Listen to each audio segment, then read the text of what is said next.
What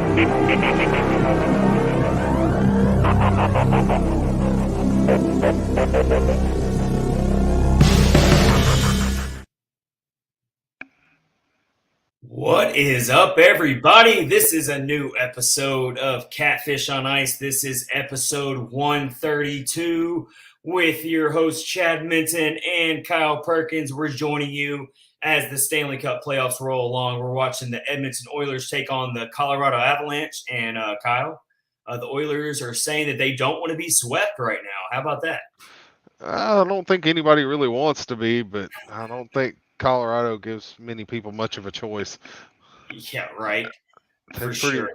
They pretty much impose their will on everybody they've come up against so far. Yeah, we know all about that as Predators fans, right? Yeah, we know that pain.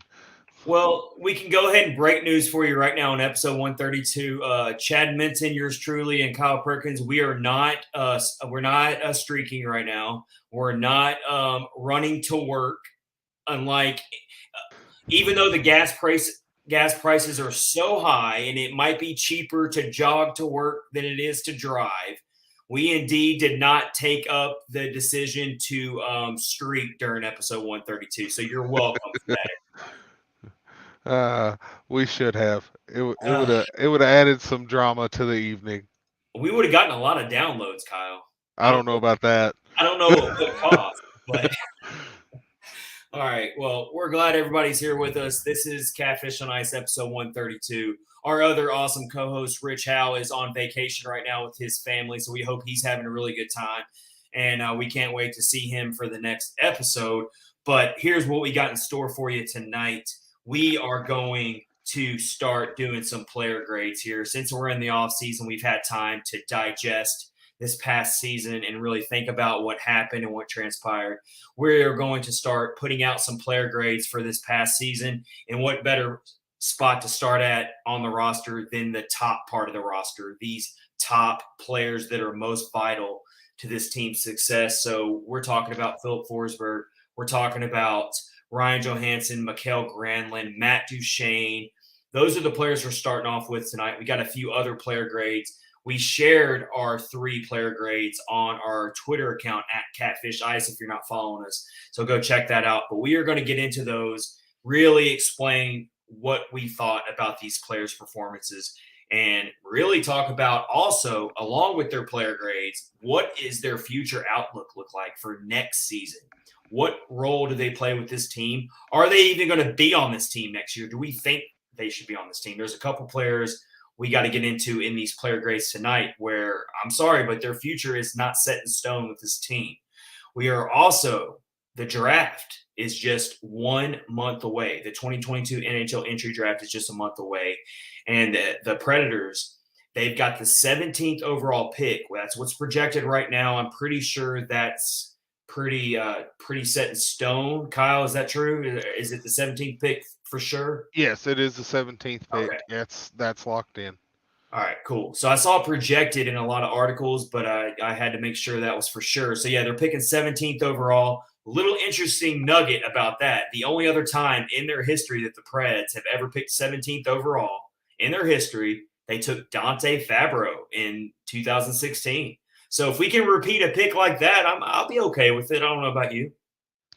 Yeah, that'd probably be a pretty good little pick going forward. Maybe not the same position, but we'll get into that. We're just going to do an early outlook. We're actually going to do a whole episode covering the draft. We're going to try to get some good guests on that really make their living on looking up prospects and looking up draft classes. We're hoping to do that. We're working on that. We got a few weeks to plan for that. We're going to do a whole 2022 NHL Entry Draft special, but we are going to do an early look tonight at what we think the Preds should do with their draft plan and their draft strategy. So that will be fun to get into. We're going to have to talk about these 2 conference finals series going on right now. Both series have had no shortage of drama. Kyle, have you been watching both series? What's kind of your top takeaways so far in both of these series, man? They've so much drama in both of them. Yeah, the Colorado Edmonton series has been a little bit more physical than I was expecting. I'm really surprised it took Evander Kane this long to do something dumb. Oh my You hate it for Kadri. The guy's had an amazing playoff run so far, and he's a guy who's known for dirty hits, and then he gets taken out that way, and you still don't want to see anybody get took out like that. The other series, the Rangers just have that feel about them. They do. They just have that.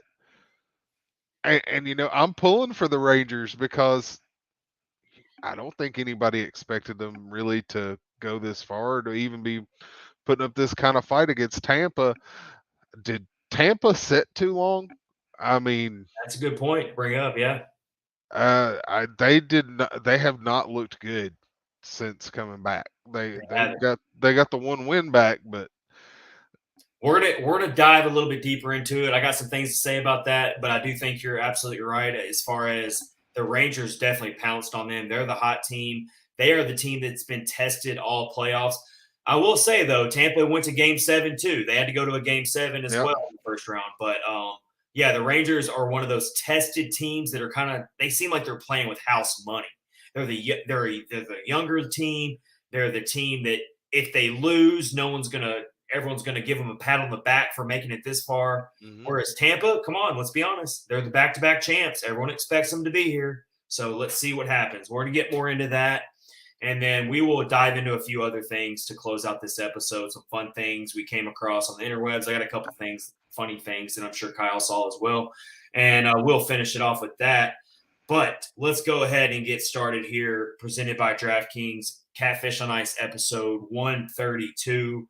With some of these off-season player grades. Let's go ahead and start off with, I don't know, the player that just grabs headlines nonstop. He's still grabbing headlines here in the dead of the offseason. No one wants to talk about the Predators except for the fact that unless it's Philip Forsberg. That's the only reason you're going to bring up the Predators right now, unless you're just a diehard fan like we are and we're doing a podcast. That's about the only reason you're going to bring up the Nashville Predators right now. So Philip Forsberg, I'll start with my grade, and then Kyle, he's going to dish out his. We're counting playoffs here, by the way. Like, we're not doing like NHL awards where you only count regular season. No, I'm counting playoffs, everything they did this past year. I gave him an A- kind of for that reason, because Philip Forsberg, he doesn't get an A+ for me despite the outstanding, spectacular season that he had, because he still did kind of fall off there towards the tail end of the season. And a player of his caliber and a team like the Predators, you're counting on Philip Forsberg to just keep it going, keep the gas going, especially towards the tail end of when it really matters, towards the end of the season. Even John Hines said in the end of season press conference that he broke it down into 4 segments, the regular season. That's how he broke it down.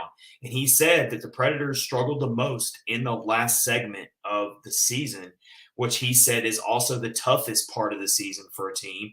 And you look at Philip Forsberg, he only scored 5 goals in the last 15 games of the regular season.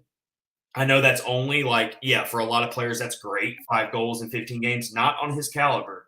And the team went 6-6-3. Of course, we remember, Kyle, we remember that debacle against Arizona, which led to the Predators getting the grand prize of playing the Avalanche in the first round. I think we were recording live, weren't we, Kyle? Yeah. Let's try not to remember. Yeah, I think I was a wee bit emotional during that episode. If anybody wants to go back and listen to it, it might be fun for you to go back and listen to it. But it was not fun to record. No. And then, so Forsberg only scored 1 goal in those 4 playoff games. He did pile up some assists. He did contribute. I'm not saying he was completely a non-factor. I'm not saying that at all. That's why he still gets an A-. He still had a great season. I'm saying I can't give him an A+. That's like perfect. That's like you were as good as anyone could have asked you to be. And that's a hard thing to get. Let's look at this. Game 3 against the Avs, Philip Forsberg had just 1 shot on goal. That's not going to get it done. Game 1, he had just 2 shots on goal. I mean, I'm not saying it's all his fault that he only got those shots. It's a team game. But those are the kinds of things that I look at where I'm like, okay, he did tail off a little bit down the stretch. So he gets an A minus. That's my reasoning. He still had a great season, of course. Kyle, what about you? What grade do you give him? I'm gonna go with the A minus as well. Um, One of the big knocks on Forsberg, and this is no fault of his own, has been his injury history. Uh, Phil had a heck of a year this year, but he only played 69 games. If he'd have played 82, what would his numbers have looked like? How do you? It's become a thing every year. He seems like he misses several games. You go back 69 this last year, going back to 18-19, the last full season, you had 64, 17-18, 67. Last time he played a full season of hockey was 16-17. Mm-hmm. So that's a concern for me. Uh, then you have this guy who has this awesome, amazing regular season, and I'm going to liken this to college classes since we're doing the grades. Mm-hmm. Uh, it's like you aced, got 100 on every test during the semester. You've done all your homework, and then you get like a C minus on the final. Oh, So it takes you from getting this high A down to getting a low A, and it's just it ruined your perfection. I was yeah, I love the analogy there with these gradings, and I can tell you, me personally, um, I was the type of student where uh, I lived off homework in the participation grades. Yeah, I'm going to do all the stuff that's going to get me the participation grades, but don't count on me during test time. I was a horrible test taker. I was such a horrible test taker. No matter how much I studied, it didn't matter. But I feel like Philip Forsberg did study hard, like you said, and he got all the grades during, and then maybe he just didn't cram enough for that final exam. I kind of get your analogy there. It just that the end of the year, he just they couldn't put anything together. It Mhm. was kind of sad, really, to see that playoff run, and he had 1 point in the playoffs. He had the one goal and no assists, Mm. and that's just something you can't have from your prime guy. So that's going to make that conversation about that contract even more fun Makes it more because complicated. It makes it yeah, more complicated. And I think we're all still on board that you got to do everything you can to get him back, of course. yeah, But I don't think a 4 game series against the Colorado Avalanche, the Juggernauts, changes your opinion on that. I think that would be completely overreacting compared to everything else he's done during the longevity of his Preds career. But at the same time, it does make you think a little bit more, and it does add another wrinkle to getting him re-signed. Of course, we're not hearing anything. We're not going to hear anything right now, most likely, because free agency is still another month and a half away. Mid yeah. July is when free Like a agency. month and a week. I think it's Month the and a week. Yeah. 13th. So I mean, it's going to keep ramping up. We've been talking about this December, and quite frankly, it makes my head hurt thinking about it even more. But it's one of those things where all I can say is I feel like David Poyle, hopefully, as long as he's been doing this, he knows something that we don't know, and almost no one knows. As far as he feels like he's going to get him re-signed. And I would hope that he wouldn't have said all the things he said about mutual interest and all these other things if he didn't feel really confident that he's going to figure it out and get a deal done when the time comes to do that. That's all I can really say about Yeah, it, he's got to do something. And another thing that for Forsberg, if he goes to free agency, he will lose his eligibility for that 8th year in Nashville. It, he will have to sign before free agency starts to have that 8th year option for Nashville. it. That's a good little And that's nugget. huge. That's a big deal because you go from uh, a 7-year contract. You're looking at a lot higher per year salary to equal the same money of an 8-year contract at a much better for the team anyway salary. Yeah, makes So sense. do all you can to get him signed during the regular season or before the season ends. Well, I mean, it's still, like I said, a spectacular season by him. He 84 points, beat his career high in points by 20 points, which he set back in 2017-18. 42 goals. Only Matt Duchene, who we're about to get to, beat him to that single season goal record. They were both going neck and neck all season, feeding off each other on the same line for much of the season. And Forsberg sets the single season record, breaks Arvidsson's record, but so does Duchene. So let's get to Matt Duchene now, who, I know with lack of suspense here, I think me and Kyle both are going to give Matt Duchene an A plus here. We would have to really be nitpicking and just looking for something to give him anything less. A plus for me. The thing about Matt Duchene is, and everyone's writing about this, but it should be written by every hockey writer. Matt Duchene absolutely resurrected his NHL career this past season. I'm not saying his NHL career was over. What I'm saying without this past season, what I'm saying is Matt Duchene, everyone always knew he had this talent in him. Everyone always knew that he was a great player ever since his days in Colorado. And that's why he got that big contract that everyone hates. And the thing about Matt Duchene is, since he's come to Nashville, we all know it. He's had to live up to that contract that he didn't force anyone to write for him. David Poyle handed that contract out to them. So I always feel like the hatred and the dislike and the criticism for Duchene has been misguided since he's come here. It's always been guided at Duchene like he's the one that signed that contract. No, that was Poyle, and Duchene just took it.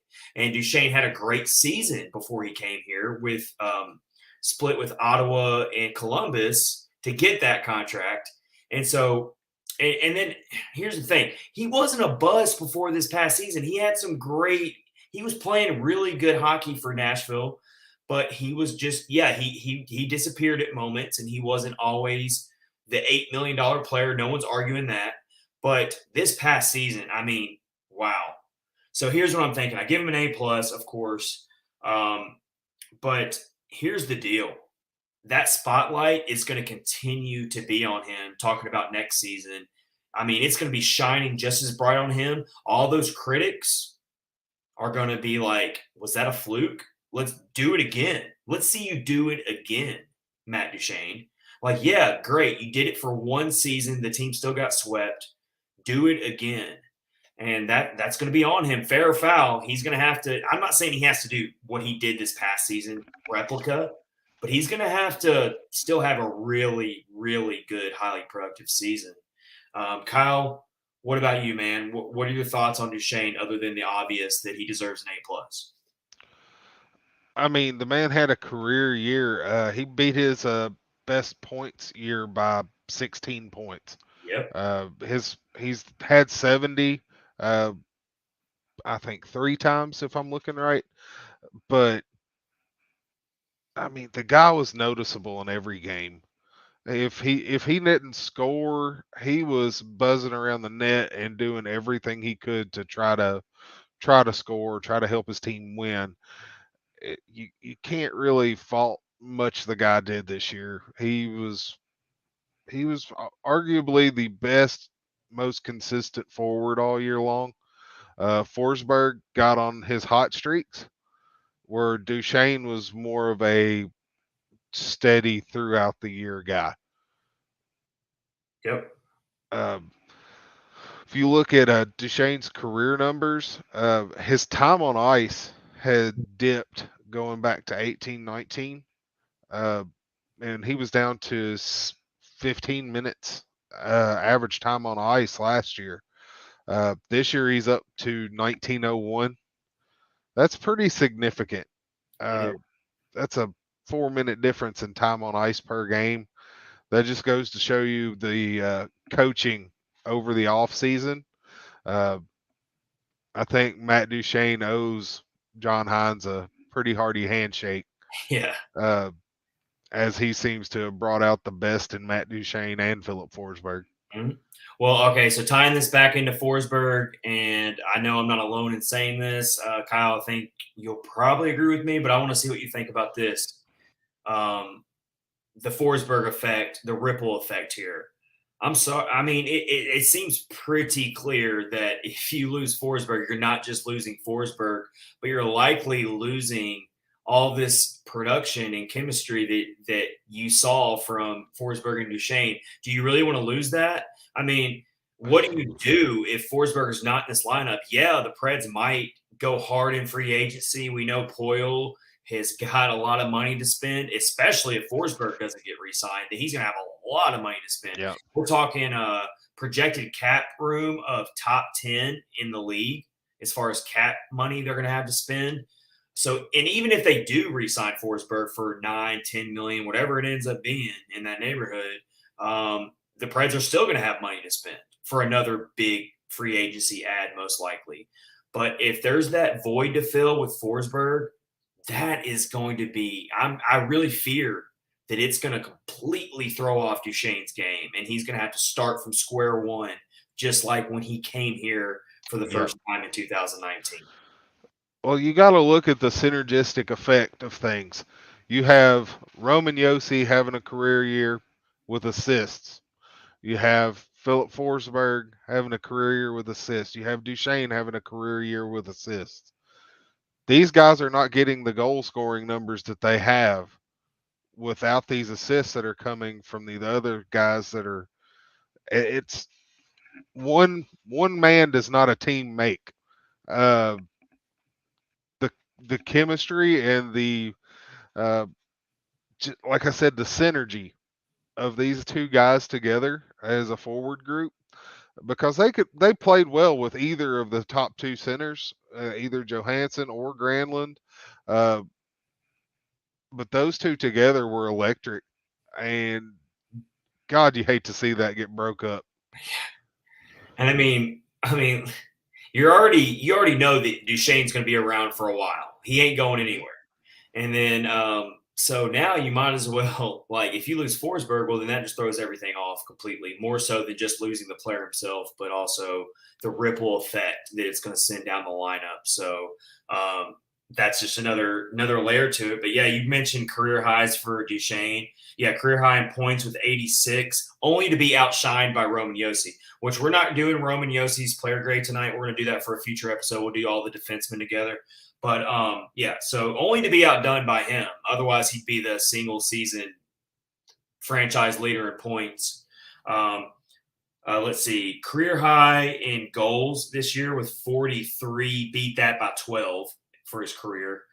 Career high in shots on goal with 228, beat that by 11. But most of his other seasons was way below that in shots on goal. He's so that's another one there. Career high in power play goals was 16. He beat that by 6. So he beat a lot of his career highs offensively this season by a pretty large margin. And it's safe to say that Forsberg played a big role in that as well. So got to keep these two guys together at all costs. Otherwise, that's why a lot of people are saying if Forsberg doesn't come back, you might as well go ahead and just take your lumps, enter a rebuild. We still think that you should have all the faith in the youth and completely prop them up and give them the opportunity to shine. But if Forsberg's gone, you better really, really buy into that notion. So we only got to go about another month and a half or a month and a few weeks to figure that out for sure. But we're here for it. All right, let's go to our next one here. Ryan Johansson, a little bit harder of a player to grade here. Still had a good season. Still did a lot of good things. I thought he had a good bounce back year individually, like a lot of players did on this team. I gave Ryan Johansson a B plus. We're doing the plus minus system here. I gave him a B plus, not quite good enough to have that perfect, outstanding A, but he did have a really good year.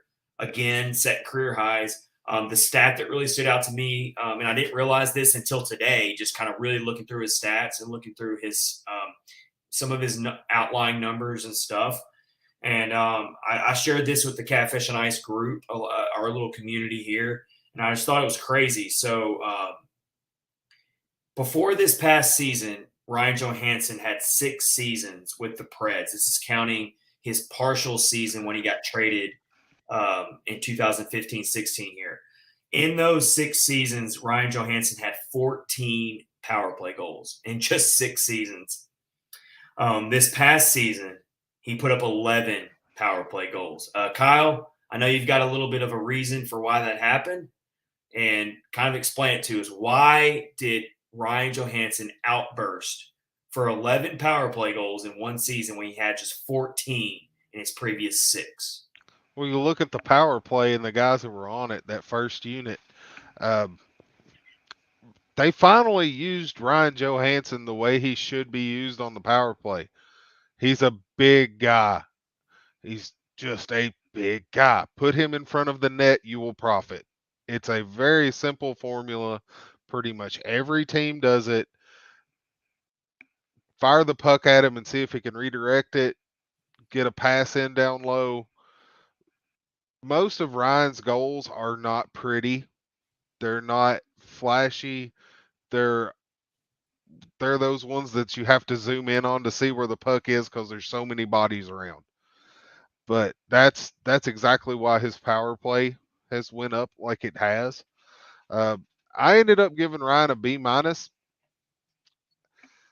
and it's sadly not through all of his own fault. Ryan was a victim of the infamous group project. Mm. So Ryan's the guy who did all the research, did all the work. The other two were supposed to, one dude was supposed to make a PowerPoint presentation, and the other was supposed to make the posters, and neither of the other two did anything, so they got a failing grade, and it just tanked his grade as well.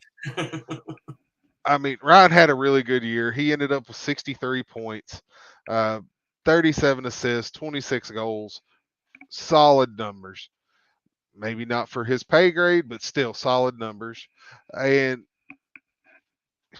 I hate to give him as low of a score as I did, but his line while they were on the ice a lot of times were not great. Yeah. But then again, he played with a revolving door of people, most of the time with Luke Cunnin and with the horrifically snake bitten Ellie Tolvanen. Oh my gosh.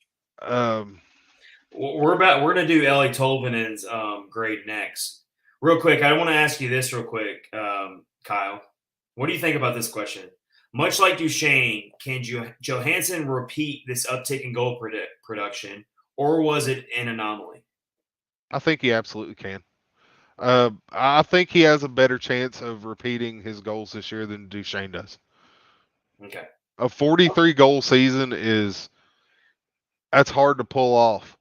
Well, it never happened in Pred's history up until now. 24 years of history. Exactly. Now, there's other franchises that put up 40 goals multiple times in their sleep every season, but the Preds, they had a long road to get to where they're at now, so it's not completely, a fair assessment there. But yeah, I agree. Like, I think he can do it. They found a formula. I think that's what it comes down to. I think this past season, now that we've had time to process the sweep, that's kind of where I've come to is like the initial emotions of getting swept. I was like, like a little bit acting a little bit crazily. I was like, we gotta tear it all down, and I'm done, and blah blah blah, and like just natural fan emotion, right?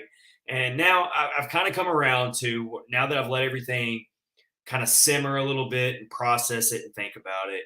And especially after watching what the Avalanche have done throughout these playoffs since they knocked out the Preds.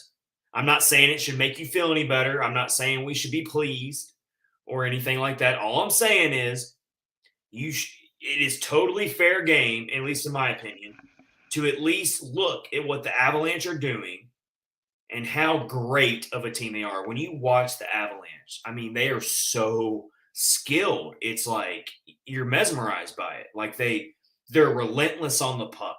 They rarely make self-inflicted mistakes. Like you have to go out and beat them. They're not going to give it to you most of the time.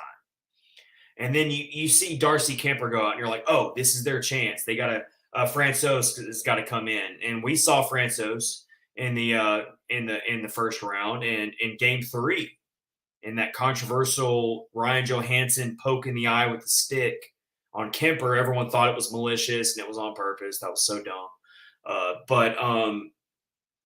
Yeah, Francouz comes in here, and I mean he's been a great stabilizer for them, and you look at a skilled team like the Edmonton Oilers, and they're in danger of getting swept. They might figure out a way to push it to 5. We'll see how this game works out. I haven't checked the score since we went live. It's 5-4 right now, Colorado. Oh, wow. There you go.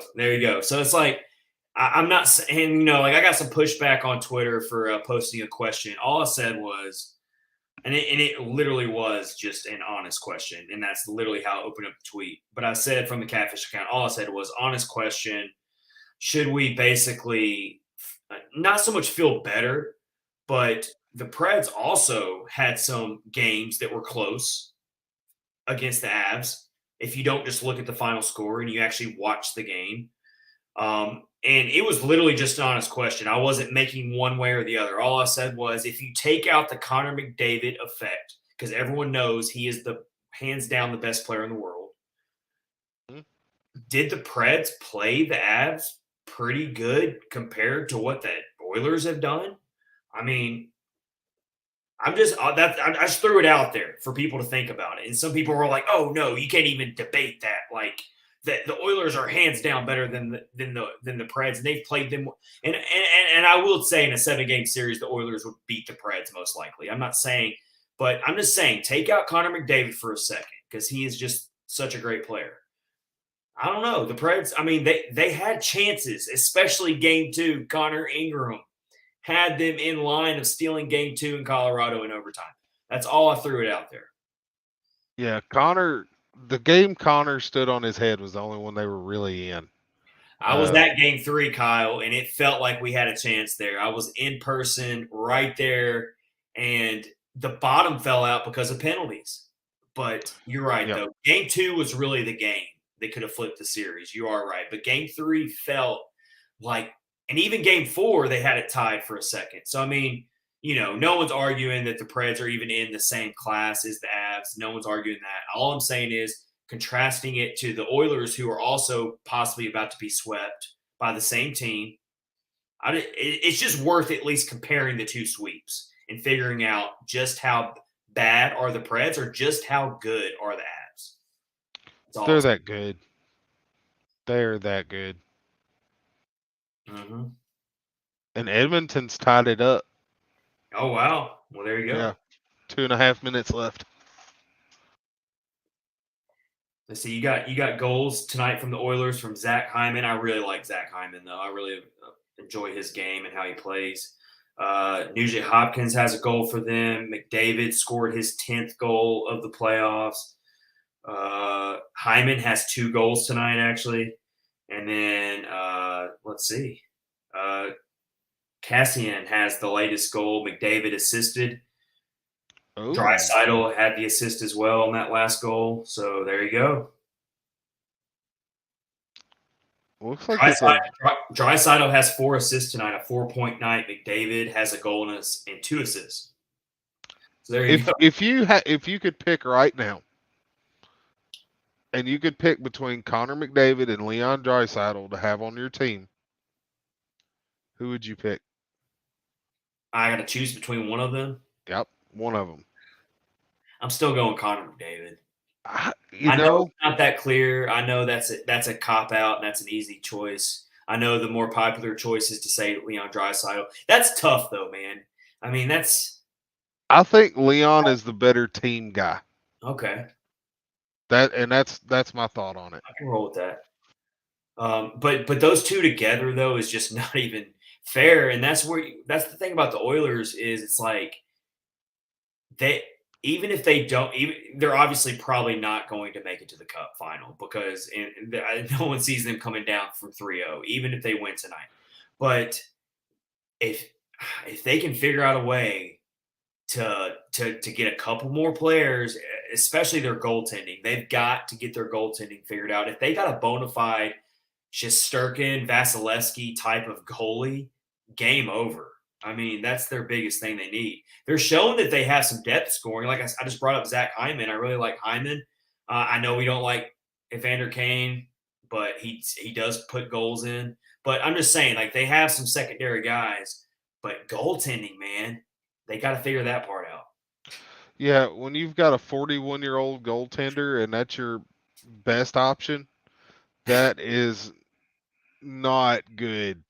Not good at You all. see that save Mike Smith made where he like did like a cartwheel and like Yeah, I don't even know if he did it on purpose or not, but like he like his legs were like vertical in the air and his head was like turning towards the ice and it was a physical like anomaly that he even somehow made the save.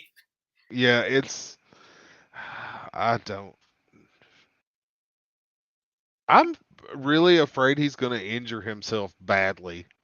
Because he does some wild stuff. Like you'll just see Smith just, You're oh, gonna get he's gone on walkabout again.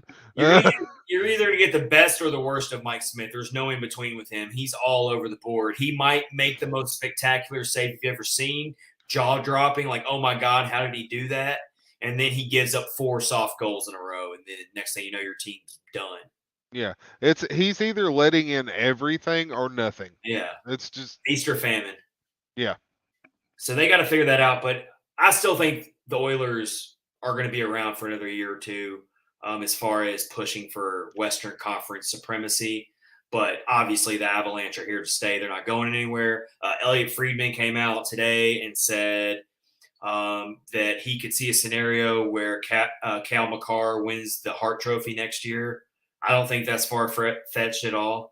So, I mean, yeah, the Avs they're just incredible to watch. Like, and we'll have to wait and see who they play in the Stanley Cup final. That's why Game 4 is going to be really interesting. Everyone, dream matchup wise, wants to see Tampa versus Colorado because you got one stacked superstar team against another, and of course, everyone wants to see that.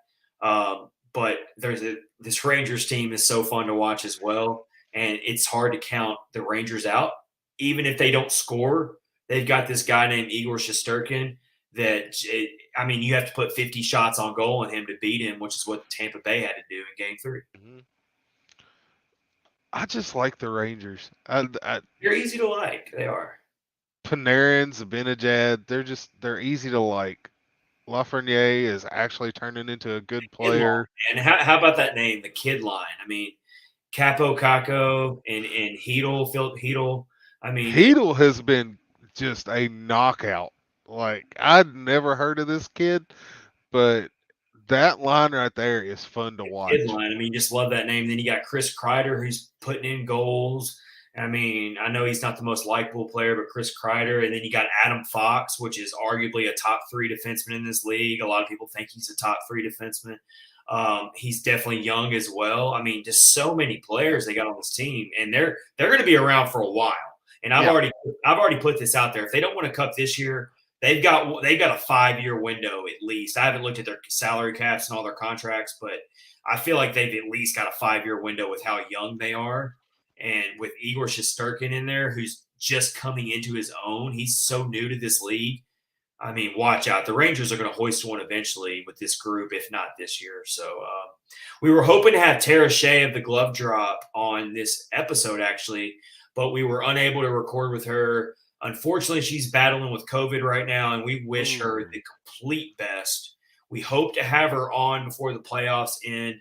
Go check out her YouTube channel, The Glove Drop. She follows the Rangers. She is so entertaining, so funny, so much good hockey content.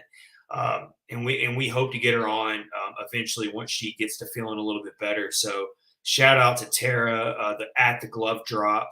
Hopefully we can get her on. We hope she gets to feeling better soon. All right, let's get through our player grades here, and we brought them up a little bit earlier. Not as rosy here of a player grade, but we got to talk about Ellie Tolvanen, Kyle. You brought him up, how snake bitten he was. How about you give us your player grade for him first, Ellie Tolvanen?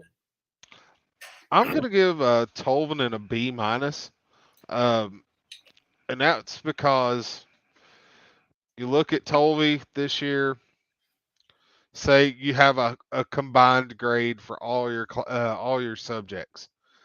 Tolvanen had an A in special teams. He had an A in or A plus in defensive play. Uh, but his offensive play numbers were a D minus. Uh, the kid just couldn't score. He couldn't buy a goal. I would love to see the stats on how many posts he hit. It just there wouldn't nothing go in for the kid. Yeah, But his defensive play, his you look Tolvanen had 176 hits this year. that's a pretty amazing Yeah, stat. that's a pretty wild number for a kid who was always digged on for not being physical, for not being a physical player. He blocked 45 shots. He's doing all the things that he needed to do to enable his team to win games, except shoot the puck in the net. And when it comes down to it, when you're a top six forward, that's your job to put that puck in the net. So that's the only reason I can't give him any higher than a B minus. I've seen a lot of people calling to trade Tolvanen and all this stuff. It's like no, the Definitely kid not. No. That'd that be giving up on somebody way too soon. that kid has one of the best natural releases that is in the game right now. Once he gets his head, what is it they call it in baseball? Um, when somebody just can't hit. Snake Oh, bitten, or I guess they say that in hockey more than anything. oh, I'll think of it here in a minute. If I hadn't have tried to think of it, I would have remembered it. But Uh, I get what you're saying, though. And here's another thing. Okay, if you're going to give up on a 2017 first round draft pick in his first season playing a normal season, full season, we're not going to count 2020, 21, where they just played 56 games and he only played 40 of those 56 games. We're not going to count that. This is his first true normal NHL season. And you're going to give up on him already? Despite all the things that Kyle just mentioned as far as defensive things go. No, it's way too soon. I agree with that completely. What I will say is he is entering a year though where he's got to really ramp it up here, and he is going to be in a little bit of a prove it year um, in terms of not becoming trade bait eventually because. The organization is going to have to think about it if he continues to go down this drought of offense because you can't keep reserving a spot for a young player and just hope that eventually he's going to figure it out.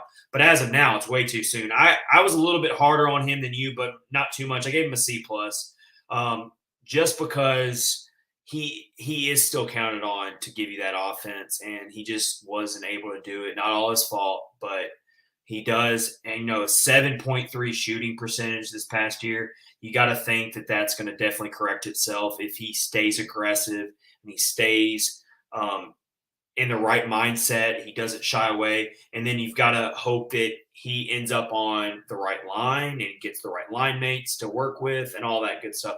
And that's going to be a big question coming out of training camp this fall is where do you put Tolvanen in this lineup? I think we all feel like if Forsberg comes back, that we know that it's going to be Forsberg, Duchesne, and probably Granlund, we would think. And then Johansson is going to be up there, and then you figure it out from there. But where does Tolvanen end up in this lineup going into next season? And that's something the coaching staff's going to have to really figure out. Do you start him off slow and put him down low in the depth? It's way too soon to speculate, but no one can really say where Tolvanen's going to fit into this lineup other than we do expect him to be in the starting lineup. yeah, absolutely. He's pretty much got to be. Yeah. You can't give up on him yet. It's way too soon for that. But all right. So let's go. Let's go on to another player who had a rough year, and that's Luke Cunnin. Luke Cunnin, I'm giving him a C. The only reason I give him a C is because he did fill a role that does fit this style of team, and that is that sometimes that drives us crazy, and that makes us want to pull what little hair I have left out. But I do get that he fits the role. He's a bulldog. He doesn't shy away. He sticks up for his teammates. I think he was second on the team in hits. No, he's third. I'm sorry. No, he was second actually. Second on the team in hits, only trailing Tanner Jeannot with 223 hits. Here's the problem. This is a bad ratio here. You can do all this hard hitting, bulldog, grinded out stuff if you back it up with beneficial play for your team as far as some type of offense. The fact that he only put up 22 points to 99 penalty minutes is not going to get it done for me for a top six forward. I'm sorry, it's not. You want to find a better role for him in the bottom six next year where he's not playing as many minutes and he can still play that way and be a tone setter. I'm good with that. He can't be in the top six. He is not worthy of the top six putting up the numbers he gave us this past season. I give him a C because he does do some things well, but he's not. I mean, you got to figure out a better place for him in this lineup if you're going to keep him. I gave him a D. One of the things that I really disliked from Luke's game this year was he tried too hard at times. Like it looked like he was forcing the issue with some of his post whistle antics. He got some instigator penalties at really, really bad times, Yep. which put his team in bad situations and ended up probably causing a couple of losses in those games. It goes back again to like Tolvanen. They were line mates for the majority of the year. Tolvanen was playing very good defensively. Cunnin was playing very reckless defensively. You had two guys on this line that were playing pretty good defense with Tolvanen and Johansson. Cunnin just was. You look at the difference between Jeannot and Cunnin and their hits. Jeannot got a monster amount of hits, 300 and some hits. But it never looked like he was going out of his way to get them. It looked like it was a natural part of the flow of the game. Cunnin was having to hunt them, and it looked like he was going out of his way to get this hit, and it was to the detriment of the actual defense of the play. So his effort keeps him from dropping to an F for me. I still wouldn't qualify him for his RFA offer, but anyways, that's kind of another thing that low key. I know everyone's focused on Forsberg and rightfully so, but I'm telling you, we got to see what the Preds decide to do with Luke Cunnin and his RFA status, and also David Poile was very unfiltered in the press conference, basically saying, look, we do need to make some upgrades here. I didn't do enough to give John Hines what it takes to compete against playoff level teams like the Avalanche. I didn't do my job. He said it. We didn't say it. He said it. I don't know which players he's talking about. He didn't name players by name, but I mean, the writing's on the wall here. All you got to do is look up and down the roster and think which players is he referring to as far as making an upgrade. So, yeah, I don't know.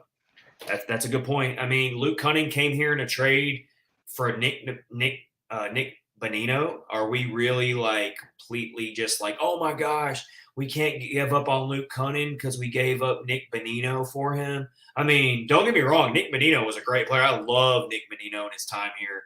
That guy was hard to see go, but that was like a draft day trade, and they went old for young in that moment, and they brought Luke Cunning in. And I'm not. It's tough, but I don't think anyone's going to lose sleep if for some reason Luke Cunning's lost. No offense to Luke Cunning. We appreciate his effort. We appreciate his tenacity and how he plays. He's got a place in this league somewhere, but it's all about how do the pieces fit here. And I don't know if it fits here, but we'll see. If he does get retained, he better not be in the top 6. That's all I'm saying. You look at here's one of the things I really struggled with is with the lineup this year, and just looking at the numbers, it really makes you wonder. Cunning was a top 6 guy all year long. Philip Tomasino was on the 4th line the majority of the year. Tomasino had 32 points. Luke Cunning had 22 points. And Tomasino played 6 less games. Yeah. I think there's your upgrade. Yeah. And we're talking about a Phil Tomasino playing his first season in the NHL as a 20-year-old who, I mean, going into the season, we were all like clamoring, like, please start Philip Tomasino right out of the gate. He needs to be in the lineup. And everyone was always wondering, like, going into the season back in October of last year, we were like, okay, will the team pull him out of the lineup too quick? Will they give him time to grow? Will they give him time to get his feet wet? That's what I was worried about. I was worried about, like, they put him in for 5 games and then they yank him and they don't give him a chance. Kind of like what they did to Cody Glass, although I do agree now with what they did with Cody Glass, but I'm just trying to compare the two. But it turns out Tomasino ended up playing 76 games as a 20-year-old. That is incredible in and of itself, not even talking about the points he put up. We're not even grading Tomasino tonight. We're going to save that for another episode. But, yeah, I just had to get that out there. He got overlooked. Tomasino definitely got overlooked on this team because of all the other individual performances.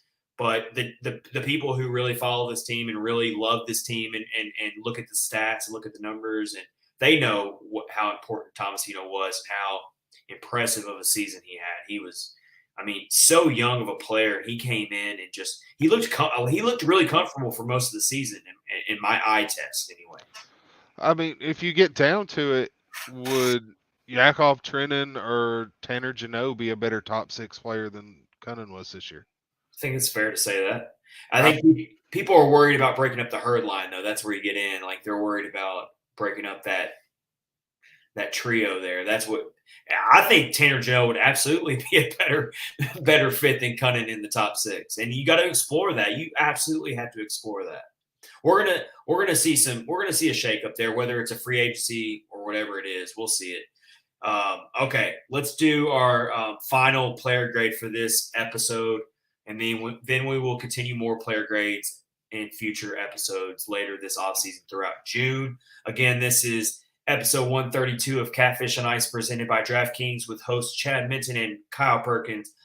Rich Howe, our other co-host, is on vacation. He'll be back with us next week for a new episode. So we hope he's having an awesome vacation with his family. Well deserved for that guy. He works his butt off, and we will see him soon. All right. Final player grade is Mikael Granlund. Another important piece of the top 6. And I'm sorry, but another player who's been a little overlooked in my opinion anyway. I give him an A-. I know he's not a big goal scorer, and that's okay. He doesn't have to be. He's a facilitator. He's what we've always hoped Ryan Johansson will be, honestly. Mikael Granlund ended up putting up 53 assists this past season, the 3rd most in a season in Preds history. 3rd most in franchise history. No one's talking about that. 24-year team history, and Mikael Granlund finished 3rd in a single season in assists with 53. One shy of Paul Kariya's mark in 05-06. And, of course, we all know Roman Josi set that new record this past year with 73 assists. But Mikael Granlund, if Roman Josi doesn't have this crazy season, then Mikael Granlund possibly has the 2nd best assist season in franchise history. That's kind of what we're talking about here. I give him an A-. I thought, here's what I can't get out of my head about Granlund. Is he's been damaged goods twice for this franchise where they pretty much said, you know what, we're going to let you test the waters. you go shop around, and if you end up somewhere else, we're okay with it. And he came back to this team both times. The second time, everyone thought he was gone for sure. Like even Adam Vinian, the great Adam Vinian, said Mikael Granlund's gone, basically. And then out of nowhere, he's back. He signs with the Predators right at the dead end of free agency that day last summer. And I can't help but think what would have happened this past season for the Preds if Granlund doesn't come back to this team. I don't know. What do you think, Kyle? If Granlund's not on this team, it's very fair to say that they don't make the playoffs. Duchesne doesn't have as great of a season as he had. Forsberg doesn't have as great of a season as he had. This team isn't as good as far as a power play or whatever you want to call it. I don't know. I mean, he gets overlooked a little bit, so that's why I gave him an A minus. Oh, I gave him an A So you because gave I him a think, better grade, slightly. yeah, I mean, he was quietly one of the best players on the team. He Quiet. played he played the penalty kill, he played the power play. I mean, the dude, he led the team in ice time for forwards. That's a Dude, good stat right there. Ice time for forwards. I love that. he worked his butt off. And here's, we talk about the height of a certain player in Nashville a lot, and Mr. Soros. But have you ever looked at the height chart for the Nashville Predators? If I have, it's been a long time. I can't say that I normally look at it. No. Of the current roster, Mikael Granlund is the shortest player on the team at 5'10". Good trivia question. So you take a look at this. He's playing number one center in the NHL. Look at the centers around the league and how big they are. Uh, Granlund's 5'10", 185 is what he's listed at. You go on our same team, Ryan Johansson, 6'3", 218. He's 5 inches shorter and several pounds lighter, 30-some pounds lighter. So he's going up against in the faceoff circle with a guy that is just towering over him most of the time. And he's putting up assists and everything like this when he is at such a size disadvantage. That dude is putting in work. He's got that dog in him. He's tenacious. I think that's the best thing you can say about his game is there's no quit in it. That if there's a puck to be got around the net, he's going to fight and dig and everything else to get that puck out. Uh, And I, let's talk about this. Talk about everything you just said, Kyle, about how he works hard, all the things he does.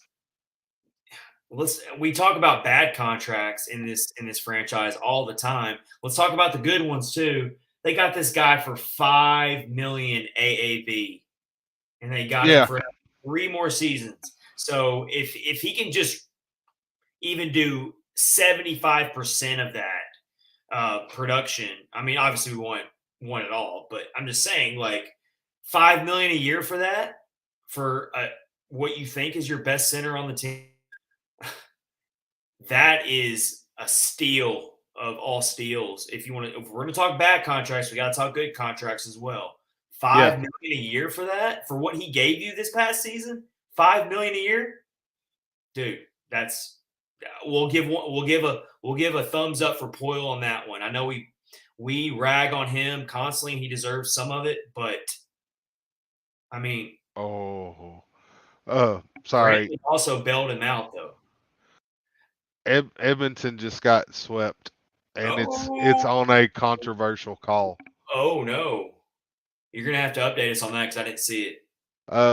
So puck was played with what could have very well been a high stick, and then put in by the same player. Oh, are they reviewing it right now, or is it They just? reviewed it and called it a good Oh goal. my gosh! Well, you can't say that the NHL's fixed anymore because the NHL didn't want to sweep. No, and they wanted that.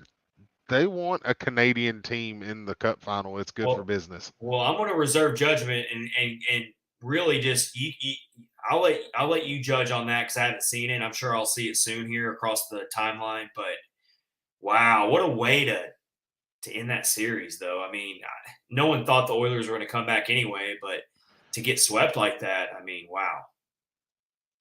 Yeah, that's just wild. I never would have thought that. I would have thought Edmonton would at least got one at home. I thought it would have gone 6 at least. Like, I never did official prediction on it, but I'll be honest, I thought it would have at least gone 6. If it would have went 7, I wouldn't have been surprised. I did expect the Avs to win the series, but I thought it was going to be way more like battle tested. And I'm not saying they weren't like competitive games necessarily, but I mean, the Avs are just once again showing that they just can't be stopped right now. But They're a steamroller. I can promise you, though, the NHL did not want to sweep in that series. They wanted that to go. Oh, they wanted 7 out of that one. But, wow. Okay. So the Avs are going to get a lot of rest. And rest isn't always a good thing. I mean, it is in hockey, I guess, because you in the grind of the playoffs, I'm sure it's going to be nice for them to kind of knock off the bumps and bruises. And we'll have to see if Nazem Kadri is going to make it back. Have we seen a report on whether he has any chance of coming back in these playoffs? I saw thumb surgery. He got thumb surgery today. I don't know how quickly you can recover from thumb surgery, but I think Kyle's looking at that up right now. But yeah, going back to Granlund to wrap up our player grades, he's a $5 million AAV through 2024-2025, and the guy just got the third most assists in a season in franchise history. I would say that's a pretty good bang for your buck there. And all I can think about is how demoralizing and excruciating would it have been if Granlund doesn't resign here, Kyle. He doesn't come back this past offseason. He goes to another team and puts up those numbers. We would have been all. Oh, it would have been. We would have been coming after Poyle with pitchforks way more than you even know. Yeah, team that did that. Yeah, it would have been worse than it already is. So Poyle got bailed out a little bit by at least getting Granlund back in here. So those are our first batch of player grades. Tweet the show at Catfish Ice on Twitter. Comment on Facebook, Instagram. Hit up our YouTube channel. Make sure you hit subscribe. Let us know what your player grades would be for Forsberg, Duchesne, Johansson, Granlund, Tolvanen, and Cunnin. Those are the 6 players we did tonight. Tell us what your grades would be. Tell us why you disagree with ours. We welcome the debate. We love it. Before we move on here in episode 132, got to talk about DraftKings. Hockey fans, the pursuit of the Stanley Cup is on, as we know, and DraftKings Sportsbook is the official sports betting partner of the NHL. And we still have this offer that's been going on the entire playoffs, and you can still get in on it. All you got to do is bet $5 on any team to win and get $100 in free bets. You've only got 3 teams left to bet on because the Oilers are out. So download the DraftKings Sportsbook app now. Use promo code THPN. Bet $5 on any NHL team to win and get $100 in free bets. No matter what, that's code THPN at DraftKings Sportsbook, an official sports betting partner of the NHL. Minimum age and eligibility restrictions apply. See show notes for details on gambling practices and gambling help. If you have a gambling problem, please do that. See our show notes. We'll have it down there for you to see where you can get help for that. There's also same game parlays. All you got to do is combine multiple bets like which team will win, how many goals will be scored, and more. It's your shot at an even bigger payout. And DraftKings is safe, secure, and reliable. Best of all, you can deposit and withdraw your winnings instantly for and whenever you want. So it's a really, really good and reliable way to bet on sports responsibly. So go do that. You got 3 teams left to get in on our offer to bet on: Tampa, New York Rangers, and if you want to wait till the Stanley Cup final, you can bet on the juggernaut Colorado Avalanche. Throw $5 on the Avs. Odds are you're probably going to win. We'll throw that out there right now. All right. Throw an Abe Lincoln down there. You'll probably win $100 in free bets on the Avs. So no. Landy touched the trophy. Maybe they're not going to win now. Yeah. Well, congrats to that Colorado Avalanche. I will say that I'm not salty at all. Sometimes you have to respect a great team. And I'm not salty at all that they swept us. They are truly a great team. I mean, I'm not saying I'm turning into an Avs fan because I'm definitely not. But I just have to respect where respect is that where respect's due. And they are a really great team. And they've been building up to this for multiple seasons, all the way back to like 2014 or they brought Jared Bednar in as their head coach, and then they drafted smart. They got Mikko Rantanen, they got Nathan McKinnon. They made really wise trades throughout the years to build this roster that they've built. So, I mean, hats off to them. Joe Sakic has really done a great job in their front office. Former great NHL player, and I wrote an article for Predlines talking about it. Like, hey, there's your blueprint right there. If you have to go through a rebuild, look at what the Avs did. And it didn't happen overnight for the Avs. They had to build to this. Everyone just remembers that in 2009, 2017, 18, the President's Trophy year, the Preds had to claw to win in 6 games over this very young Avs team. I know they didn't have the same exact roster, but they still had Nathan McKinnon on that team. They still had Rantanen on that team, I believe. They had Sam Girard on that team. They still had some of the same players. They had Landeskog on that team, I believe. So, yeah, I mean, that's kind of what you have to do. And so you got to tip your cap to a team that did it the right way, did it the hard way to build to where they're at now. Absolutely. Yeah. Those guys are good. All right, let's flip the page to what's going to be happening a month from now, and that's the 2022 NHL Entry Draft. Kyle, I know you're big into the prospects. I know we both follow OTF on the Future, covers Preds prospects for SB Nation. Kyle, have you kind of been dabbling in some draft content, seeing what's out there, mock drafts? What do you think the Preds might do? What's your initial thoughts on this? I think they go forward, just for the fact that they need to keep taking swings at it. There's a couple of guys that are in the range of the rankings that I kind of like. Liam Ogren from Sweden. He's a good-looking player. Then there's Connor Geeky, who is Morgan Geeky's younger brother that plays for where does Morgan play? Seattle. He plays for Seattle now. Connor is 6'4", like 200 plus pound center. He's a big kid. He's going to probably end up being 6'5", 225. He is just a monster. So, I mean, take a shot. There's a couple of Russian players, Danilo Yurov, which I think he's going to go probably closer to the top 10. And then there's another player from Russia. Oh, what is his name? I just went blank on it. That they could take a swing at.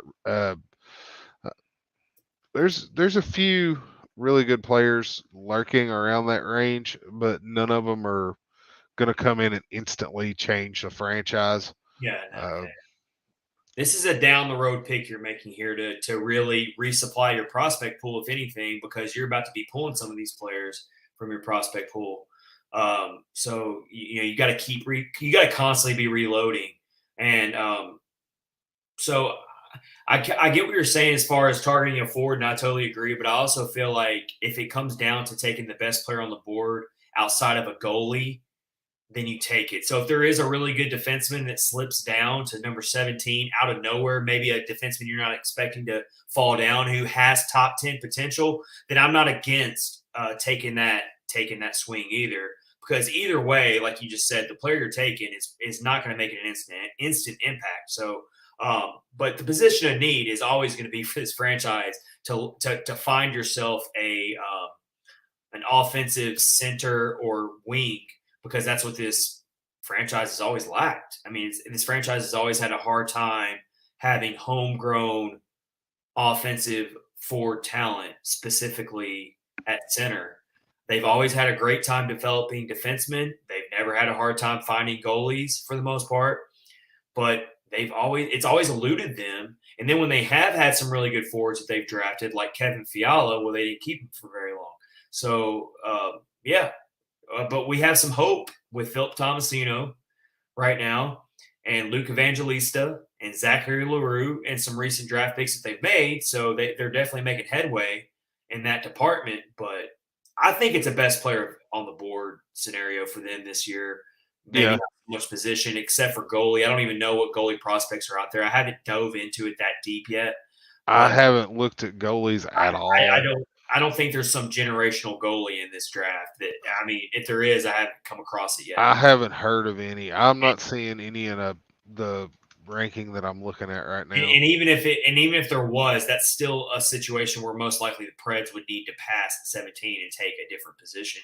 That's definitely not something that they're really pushing for right now. But if there's a really good defenseman out there that they like and they love, especially if he's got offensive upside, then by all means do it. I'm not going to be against that at all in the first round because, like you said, this is going to be a project either way, and someone who's going to you're going to have to build up. But I always enjoy the draft. It's always fun to watch. I'm pretty sure the Preds only had like 6 picks this year. Yeah, They've traded away some picks recently, including that second round pick for Jeremy Lazon. So unless they acquire more picks somehow, I'm pretty sure they only have 6 draft picks this year. yeah, I think they have a pair of thirds. I'm not sure.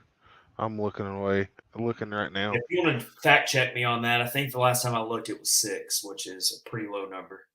Um, so they got to be wise with their picks here. But really quick, mentioning at the top of the show, the only other time the Preds had picked 17th overall in their history was when they took Dante Fabro at 17th overall in 2016. I'm still completely on board that was a good pick and that Dante Fabro is solidly a top 4 defenseman until otherwise there's some reason for me to think he's not. But I still think he's a top 4 defenseman, especially his defensive aspect of his game. But we would love to see Fabro's offensive game get a little bit better. I would love to see him contribute a little bit more offensively, but I still think that was a great pick looking back on it now.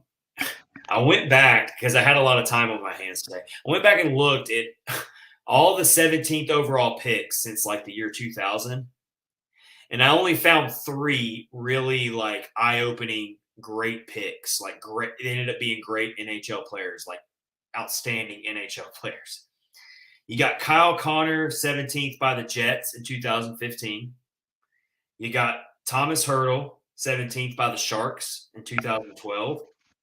And Zach Parise, 17th by the Devils in 2003. Those are the only 3 players picked at 17th overall that I came across that really stood out as having like great elite NHL careers. So the odds are a little bit against the Preds of finding that generational great player at that pick, but we'll see what happens. You can always find a diamond in the rough, no matter how late in the draft or what part of the first round you're in. Nikita Kucherov was a second round pick. So, that's the thing about the NHL draft. I feel like it's probably like that more than any other sport. It's such an exact science because you got to think about it. These GMs are having to comb through so many leagues, so many professional leagues across the world of just all. I mean, I can't even begin to fathom the process of scouting all these international players all across the world in all these leagues.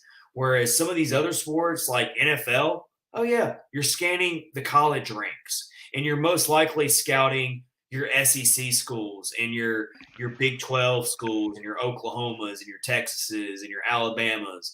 Not saying it's not hard to scout in those leagues, but think about the NHL scouting process and how hard it has to be to look through all of these prospects and all of these players across all these leagues. I mean, it's got to be crazy to just think about it. Oh, it's insane. You think about uh, NFL scouts; they don't have to have a scout in Sweden and Finland and Russia and everywhere else around the planet. They can focus on one country. The closest thing in America, in major sports, would be MLS or baseball.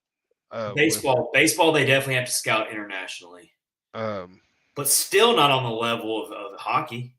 no, no, not even close. Uh, And that's what makes the NHL draft just such a like. I don't want to call it a crapshoot because these scouts are really good at what they do, and they do have a process, and they do have a method to their madness, and they know what they're doing. But even they would probably tell you, they'd be totally honest and tell you, look, like we got to take who we think's the best player, and it doesn't mean we're going to be right all the time, but like I mean, that's what makes it so interesting to watch. And I mean, I'm always excited. And here's the deal about the Preds: they've had some really good draft luck over their last. Not I don't want to call it just luck. They're making really good picks, and credit to their staff for doing it. But they've had some. I would say their last three draft classes have brought a lot of promise to this organization for the future. I mean, you just look at their last three draft classes, and I've got it pulled up right now. 2019, they took Philip Tomasino at the 24th overall pick. They took Igor Afanasiev in the second round, and then Mark Del Gaizo. He's still with the Admirals, right? mm-hmm.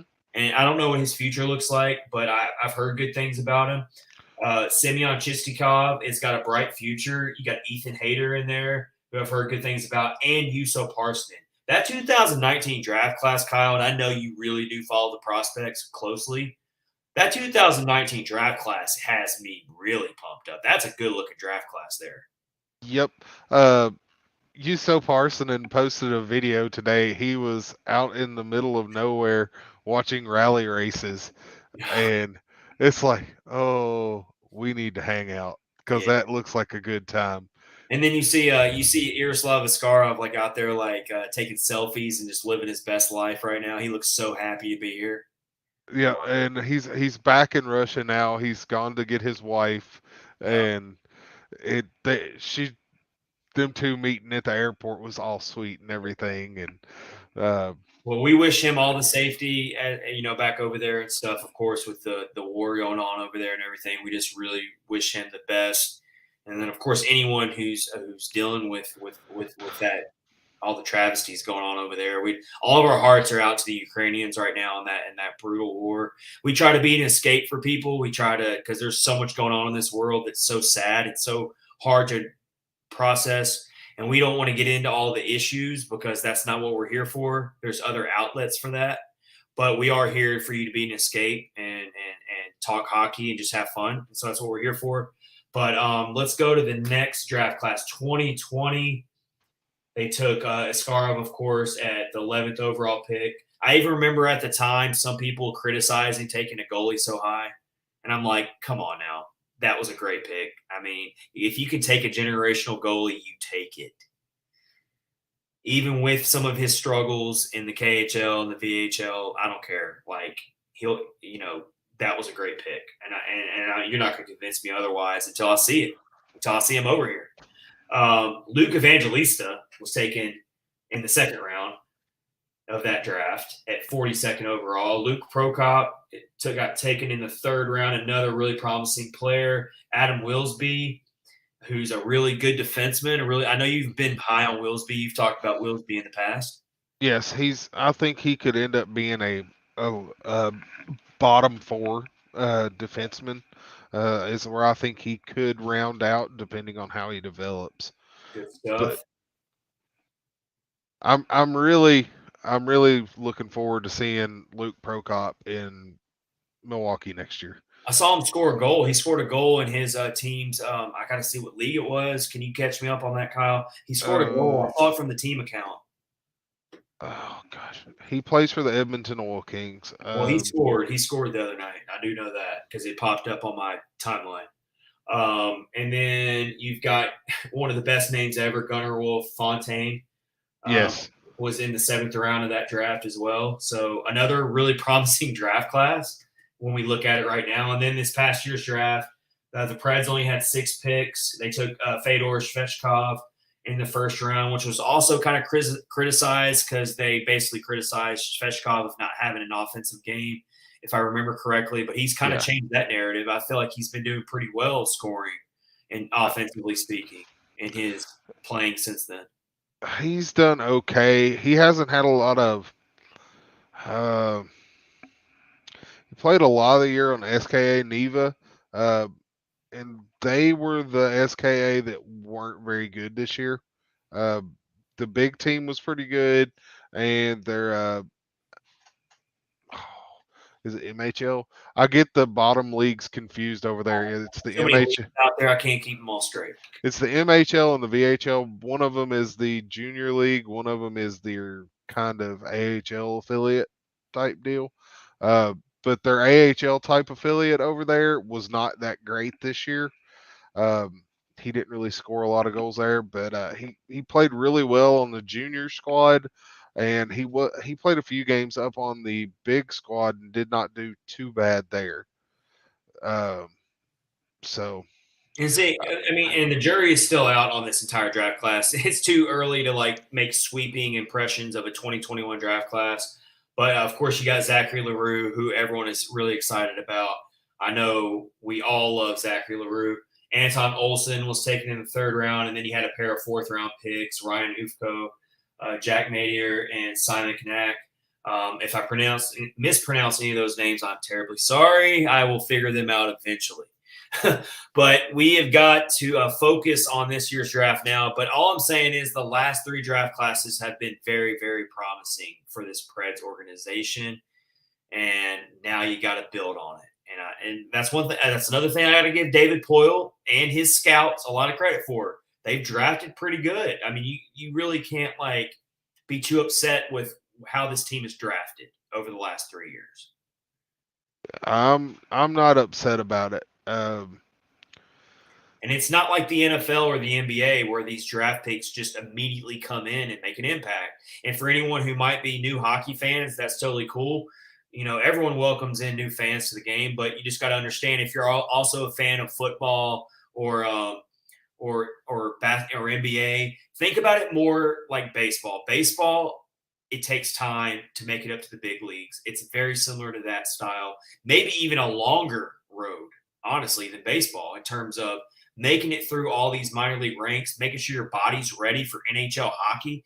It takes time, even for the best draft prospects. You've seriously got to be like a Alexis Lafreniere who is playing for the Rangers right now. It's got to be that type of talent for you to immediately come into the NHL, and it just doesn't happen very often. So it takes time.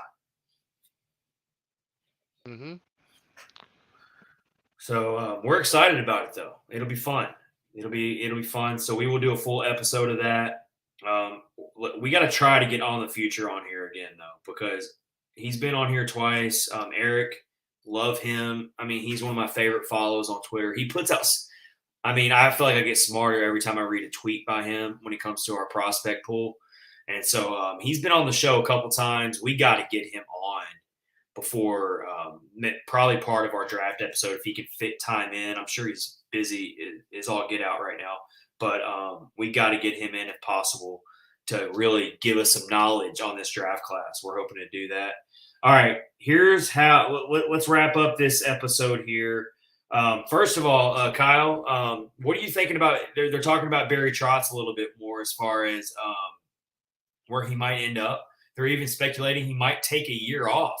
But you just saw that all of a sudden the Boston Bruins have a head coaching job opening, which kind of surprised me. That really surprised me. With all the injuries and everything else that they've had to deal with, uh, man, Trotz in Boston would be hard to handle. I'm telling you right now, I think you put him in charge of that team, there's going to be problems. There's going to be some issues. That Like team. you mean like a good way for Boston? I mean, like, yeah. I think there's going to be issues for the rest of the Eastern Conference. Yeah. Yeah, There's. I still don't know why the New York Islanders let him go, and it would be kind of funny if he ends up in the Eastern Conference with Boston and he just kind of like sticks it to the Islanders for giving up on him like that. Like, because I still don't understand how that happened to begin with. I can understand it for the fact of they thought they were going to lose Lane Lambert, and they didn't want to lose him, so they had to do something to keep him there, and the only way was to give him the head coach. Gotcha. Uh, Makes sense. So let's close out this episode with a few funny things here. This is really funny, and I hope it happens. So this is a tweet from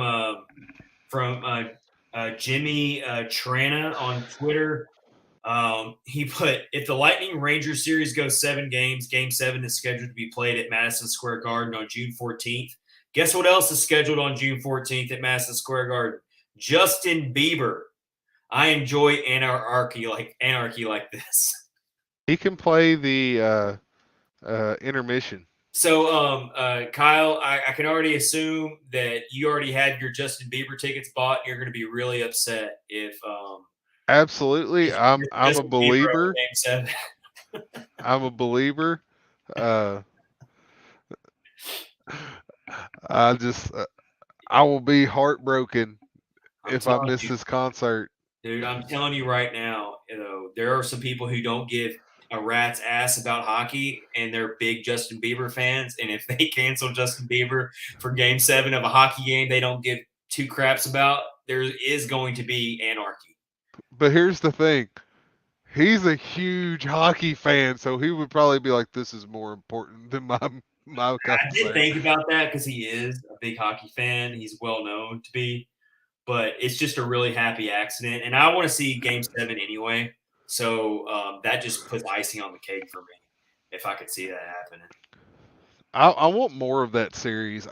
It's been more enjoyable to watch than the Colorado beating the crap out of everybody. And